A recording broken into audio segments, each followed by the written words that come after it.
जय श्री राधे जय श्री राधे श्याम। श्री गुरवे नमः। Om Shri Guru Ji Namah. Spiritual life is a complex, very complex dimension to approach, since it is composed, that universe, to say that is eternal, is composed and is created out of a nature that is alien to the nature of this planet Earth or this material universe, the full material universe. The spiritual realm, that is a full vast universe, billions of times bigger than the one that we live in, because it's eternal, has no limits. Our universe has limits. So to achieve and to realize the spiritual realm and its law is truly something almost impossible to do. Why? Because we, as human beings, are creatures that compute, understand everything out of our own experiences. It means if you don't have the experience of the spiritual realm, then it is not possible to understand it. I can give you 1 million or more examples about what the spiritual is, what the spiritual life, spiritual reality is, but you will not be able to understand it since you have no the experience on it. I can tell you the story of a mountain that is very far, and if I am walk and I go closer to the mountains, I start seeing different details, and more closer to the mountain I see more details, and so on and so on and so on. But all these examples, sadly, are material examples that make sense to your mind, to your consciousness, material consciousness, since you have been experimenting something similar. Distance, proximity, to go closer to something or to go far from something. But in the spiritual reality, it's not such a thing. As far or close as day and night, not such a thing as good or bad, not such a thing as any of the binary conceptions on the spiritual realm. By binary and dualistic conception of spiritual realm, I'm not saying that even there does not exist, but the very nature of everything there is absolute. In the spiritual reality, everything is absolute, what means that the number 1 is the 2, 3 and 9 at the same time. The number 2 is 1, is pair and unpaired number, digit at the same time. Everything is eternal. So it has no beginning and has no end, an adi. It has no root point, a starting point. And this is very, very complex to understand. That's why all the Shastras and all the spiritual lines,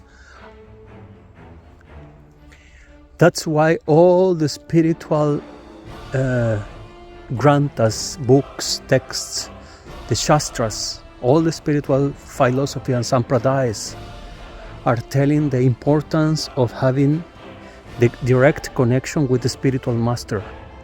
When we speak about spiritual master, one more time I have to say that it does not mean a master like such, some kind of acharya, a teacher, who is a master on academic way, master of the spiritual concepts, of books, of philosophy, and somebody who can give you insights of, oh, here reads this, here reads that. our book, our holy book, is telling this and that's it. No, spiritual master is the one who is a master in relation to the spiritual realm. So as far as somebody, even it has very good intention, but it's not realized inside the spiritual realm, means that he lives inside that, and he comes here to give you light. Otherwise, it will not be possible for anybody to really make you understand what spiritual realm is, what the Golok Vrindavan is, what Vaikuntha is, what spirituality is. It's not possible because for that you have no words in material, no material words that can define what is there. We can have examples, and all the examples will be on a material level. Then there are limited examples, and then therefore limited, they cannot describe at all what is unlimited and eternal. Do you understand? So to approach somebody as divine soul, Siddha Baba, a Siddha Vaishnava, a Siddha devotee, bhakta, yogi, who really has a deep understanding on this because he has been living it, he lives it, then this is very, very extremely important. The Shastras say that if you approach a spiritual master, you must to count on several points. The three main points is that one of the most important point is that he must to belong and being enlightened by his spiritual master, who was also a Nitya Parsad, also a eternal being on the spiritual realm, and he had been passing this light to the next and next. So at least 3 masters of such a power must to be in a parampara or in sampradaya in order to make it powerful enough in order to you to go and take that divine instruction. And you cannot take you can take nothing out of your intelligence or any material power that you have. Intelligence, mind is all material. Your ego, your understanding, everything is material. So you cannot approach spirituality out of that. But the spiritual master can bring to you directly, to say in a conceptual way, the light, and to put it upon you, just like that. And this is the example that we can read on different Siddha gurus, Siddha masters. For example, on Gaudiya Vaishnavism,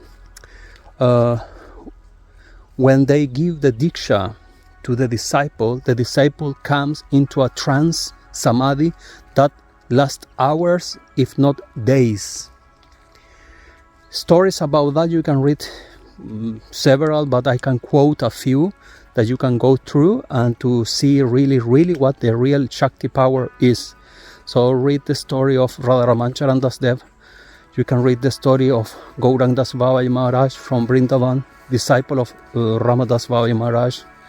You can read their stories, and then you will see what happened in that time, what happened in the moment the guru, who is already in the spiritual realm and having the lila here as a sadhaka or a Vaishnav, they give to the one who is taken as disciple or is given the initiation.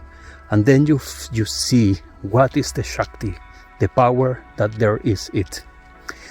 If you don't find somebody who is like this, because this in Kali Yuga, more and more years going on, more difficult is to find this kind of Siddha Vaishnav, Siddha gurus who can truly give this power right away to you, to, as I said, to put this light upon you.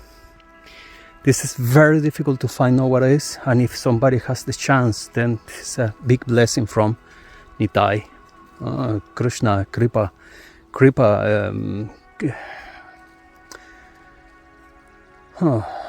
blessings from the spiritual sky.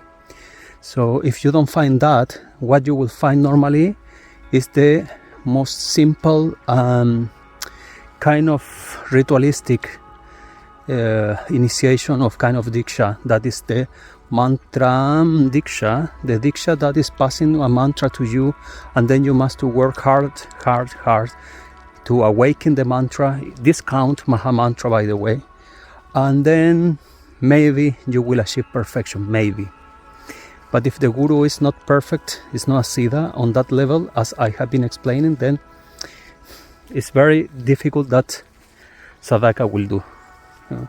This is the truth, because we cannot achieve the spiritual universe through our limited, pollute mind. It's not possible. This is only coming out of kripa. So what we can do, yes, we can pray, we can do our sadhana as strong as we can do our path as powerful as we can with all our heart, knowing that this will not give us God, will not give us Krishna really, but maybe Krishna will feel compassion, pity, and will send his kripa to us, because he see that there is in all that realm, material realm, there is this one soul, jiva, who is honest and sincere, is not fooling himself, is not fooling others, is not following foolish leaders, is honest, then he deserves.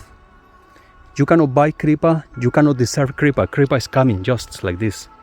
But you can attract the attention of Swayam Bhagavan, Krishna, and then this can happen.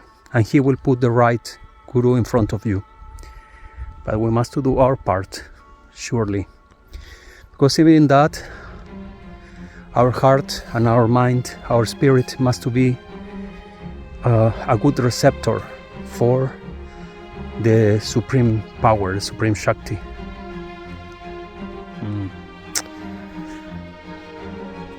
Jai Shri Radhe Shyam, Shri Radhe.